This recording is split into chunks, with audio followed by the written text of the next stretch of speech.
જૈન દાદા જય શ્રી રામ મિત્રો, સ્વાગત છે તમારું નવા વિડીયોમાં। તો સૌથી પહેલી વાત કે શરીરના જે 7 ચક્ર હોય છે એને કઈ રીતે ખોલવા, કઈ રીતે ઓપન કરવા। મિત્રો 7 ચક્રનો પાવર શું છે પહેલાં તમને કહી દઉં। 7 નહીં, એક ચક્ર પણ જો તમારું ખુલી ગયું ને ભાઈ, તો પણ તમે જે ધારો તે કરી શકો, જે વિચારો તે મનમાં, તે વસ્તુ તમારી સામે હાજર થઈ જાય છે। સામેવાળા અજાણ્યા વ્યક્તિનું નામ, એમના જીવનનું વિશે બધી માહિતી, ફેમિલી મેમ્બરનું નામ, શું હાલમાં કરે છે, શું અત્યારે વિચારે છે, અને ભાઈ ગજબની તાકાત, ચમત્કારિક એક પાવર, પ્રભાવ, વાઇબ્રેશન આવી જાય છે જો એક ચક્ર પણ ખુલી જાય તો।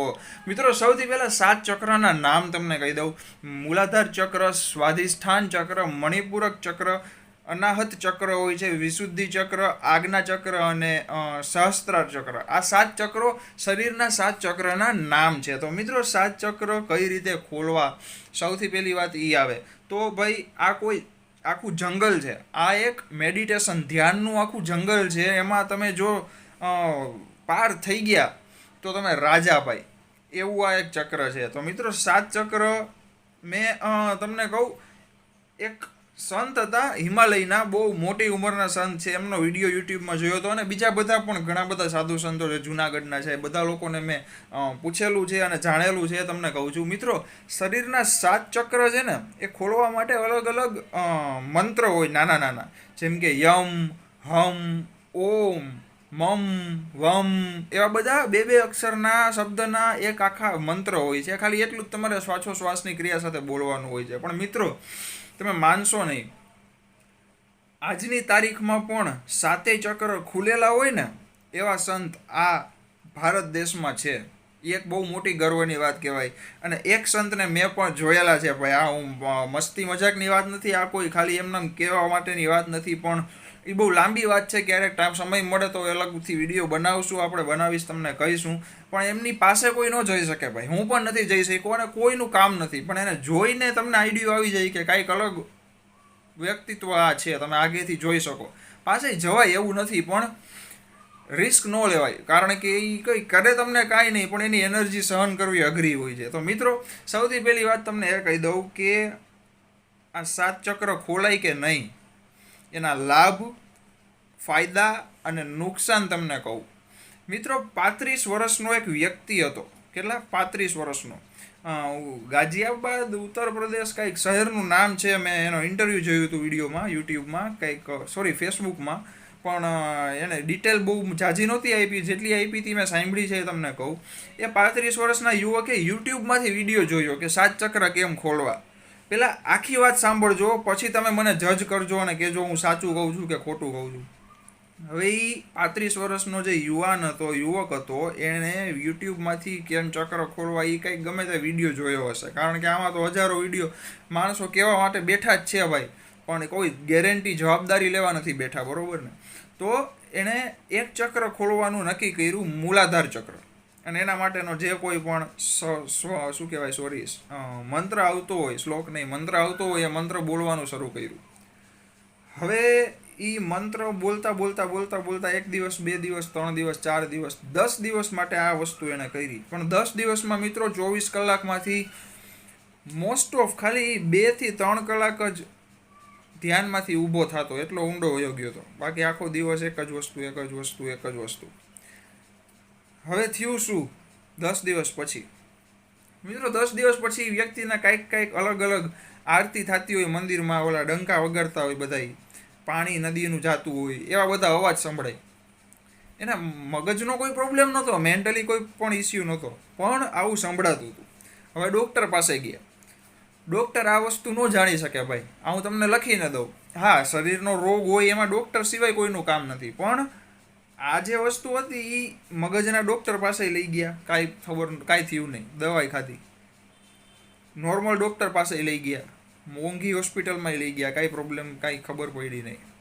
મિત્રો આ વસ્તુ છે ને એવી છે કે તમે જો પાર થઈ ગયા ને જંગલમાંથી તો તમે રાજા, અને જંગલમાં અટકી ગયા ને તો તમારી મોત પણ થઈ શકે અને જિંદગી પણ બગડી શકે, કારણ કે આ ચક્ર ખોલવી કોઈ રમકડાની સહેલી વસ્તુ નથી ભાઈ।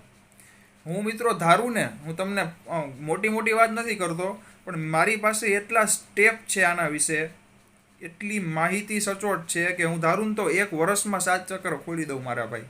હા, તમે જ્યાં કહ્યું આ વસ્તુ હું કહેવા માટે તૈયાર છું. તમે જે જગ્યાએ મને કહેશો ને એ જગ્યાએ હું આ વસ્તુ કહેવા માટે તૈયાર છું કે હું 7 ચક્ર ખોલી દઉં. કઈ રીતે કહું છું? કારણ કે મેં એટલું જાણેલું છે, એટલો ઊંડો ઉતરેલો છું ભાઈ, પણ હું શું કામ નથી ખોલતો? કારણ કે મિત્રો, જો કદાચ 1 સેકન્ડની પણ ચૂક આમાં થઈ ગઈ તો મિત્રો મોત પણ થઈ શકે, અને એની અમુક વાઈફ સહન ન થાય તો તમે હેરાન પણ થઈ શકો ભાઈ. આ કોઈ સહેલી વસ્તુ અને ઇઝી વસ્તુ નથી, બરોબર? એટલા માટે હું નથી કરતો.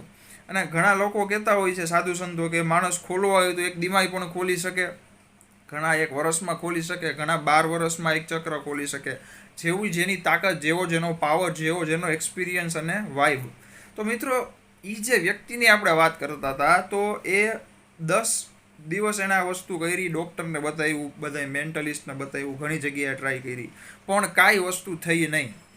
પછી એક યોગા ટીચર પાસે એને લઈ ગયા, કારણ કે યોગ કરતા હોય એ લોકોને તો બધી ખબર જ હોય આના વિશે, બરોબર છે? તો યોગ પાસે, ટીચર પાસે એમને લઈ ગયા, અને ત્યાં જઈને એને કીધું કે આવી રીતના છે, આવી રીતના અમને કર્યું છે ભાઈ. હવે એને આવા બધા અવાજ અલગ અલગ સંભળાય છે, રાતે સૂવે છે તો ઊંઘ નથી આવતી, મગજમાં સતત કંઈક ફરતું હોય એવું લાગે છે, ખબર નહીં, નાગ ફરતો હોય એવું લાગે છે, કરવું શું?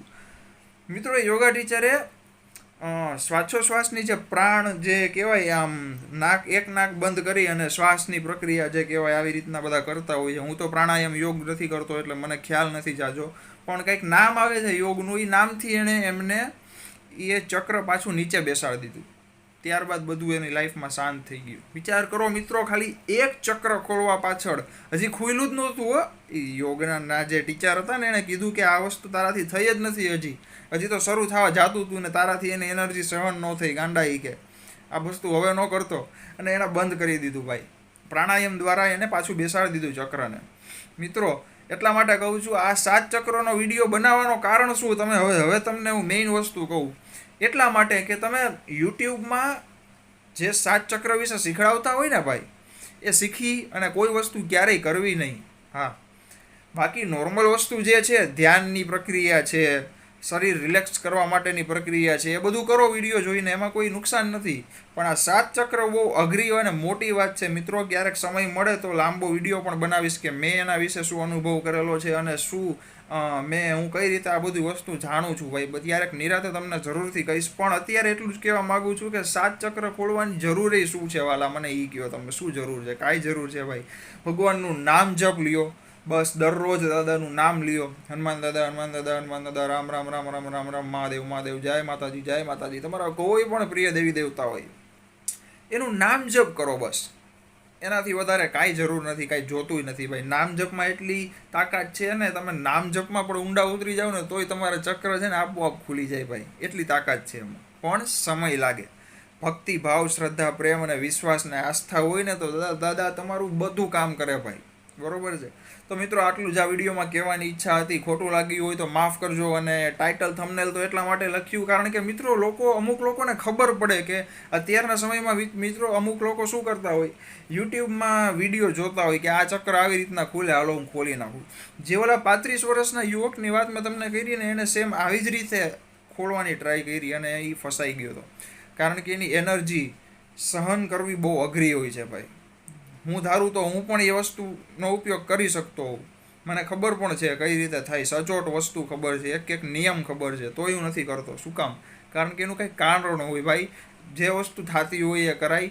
તમારી આગળ પાછળ કોઈ હોય નહીં, ફેમિલીમાં કોઈ હોય નહીં. જો તમે કોઈ એકલા વ્યક્તિ હોય, તમને જીવન મરણની કાંઈ પૈડી ન હોય ને, તો આ તમે વસ્તુ કરો, બરોબર છે? બાકી ફેમિલી લઈને બેઠા હોય ને તો ભાઈ 7 ચક્રનું આ જે વસ્તુ ક્યારેય અજમાવી જોઈએ નહીં, બરોબર? મળીએ નેક્સ્ટ વિડીયોમાં. જય બજરંગબલી, જય હનુમાન દાદા, જય શ્રી રામ. ધ્યાન રાખજો તબિયતનું, મોજમાં રહેજો અને ચેનલને સબસ્ક્રાઈબ કરતા જાજો, કારણ કે નવા વિડીયોઝ હું મૂકતો રહીશ. અને કમેન્ટમાં જય શ્રી રામ, જય બજરંગબલી પણ લખતા જાજો. અને મિત્રો, ઇન્સ્ટાગ્રામમાં પણ હું રીલ ઘણી બધી બનાવું છું હનુમાન દાદા વિશે. ઘણા લોકોને, હજારો લાખો લોકો જોવે પણ છે, પસંદ પણ કરે છે. તો karan.dave_official11 નામથી મારું આઈડી છે, જરૂર ફોલો કરજો. મળીએ નેક્સ્ટ વિડીયોમાં. જય હનુમાન દાદા, જય શ્રી રામ.